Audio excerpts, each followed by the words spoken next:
Nous allons maintenant parler de l'approche d'étude du territoire d'expérience. Il faut re-questionner la notion de territoire et diagnostiquer ses enjeux et caractéristiques. Cette réflexion doit être fondée sur un principe d'ouverture vers les différentes façons d'aborder le territoire, géographiquement, socialement, économiquement, etc. Premièrement, quel est notre territoire? Comment géographiquement l'abordons-nous?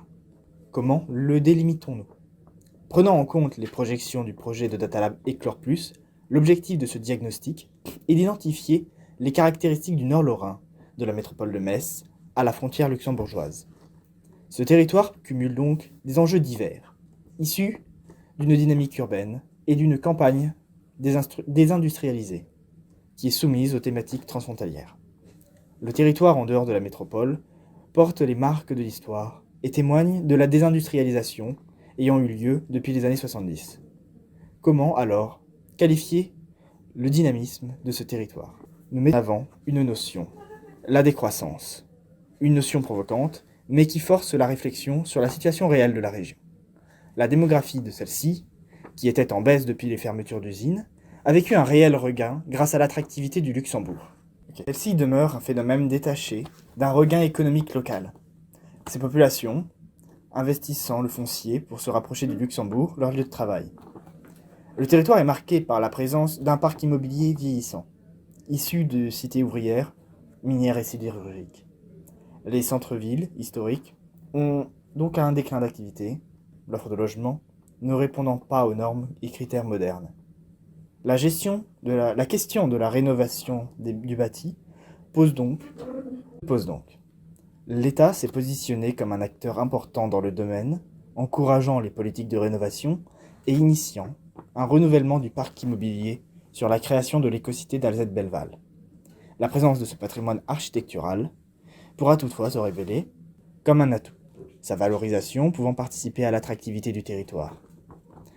Celui-ci est également marqué par une dualité démographique, divisée entre une population vieillissante, ancrée sur le territoire, et une population récente, implantée pour être à proximité du Luxembourg et déconnectée de la vie collective du territoire.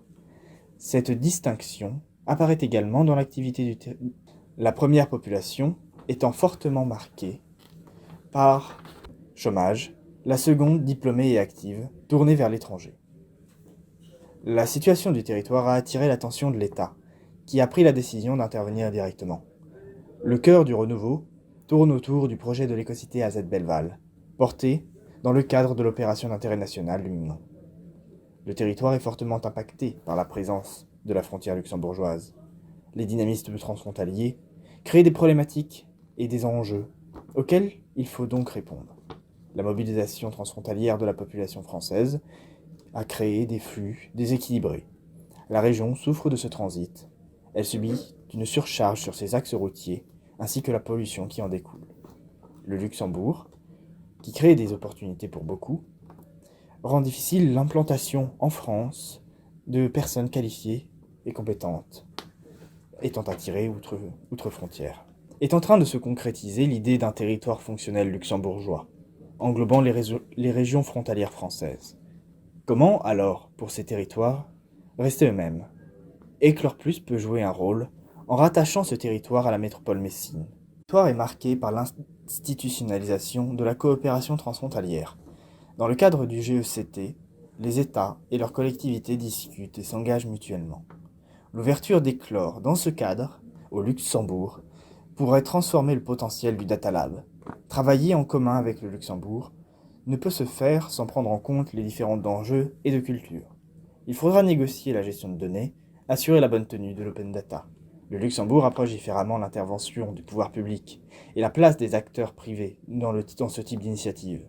Les collectivités territoriales françaises pourraient donc se voir confrontées à une influence et possiblement une prise de contrôle avec une orientation du Data Lab vers le Luxembourg et ses intérêts.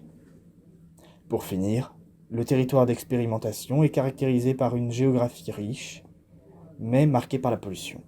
En dehors de la métropole messine, le territoire est affligé par la pollution post-industrielle.